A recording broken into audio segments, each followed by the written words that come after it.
दिव्यशाश्वती महाराणा नीलकंठेश्वर उच्च विद्यालय गुंठुणीर 10म श्रेणी छात्री अटे। खंडपड़ा माटीर विश्वर बहु चर्चित व्यक्ति सामंत चंद्रशेखर माटी। नयागढ़ जिलार विद्यानगरी भाव यह सामंत चंद्रशेखर माटी खूब परिचित।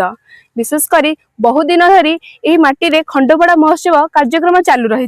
विशेषकर अशोक कुमार रायगुरुंगर चैनल माध्यम यह महोत्सव विभिन्न कार्यक्रम सुदूर प्रसारी हो पारी।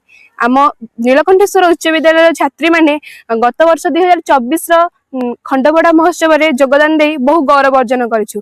ए वर्ष मध्ये आमे एही खंडपड़ा महोत्सव रे जोग दे बहुत गौरव अर्जन करे पे प्रयास जारी रखिछु। चलित वर्ष खंडपड़ा महोत्सव आसंता 27 तारिख रु आरंभ होई 31 तारिख पर्यंत चालू रहिबो।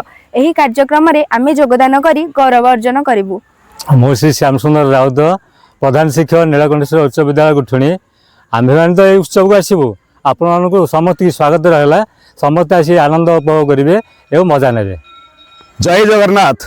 मु शिव राउत नीलकंठेश्वर उच्च विद्यालय सहकारी शिक्षक। आमे तो निश्चित भाव में खंडपड़ा महोत्सव को आसबू।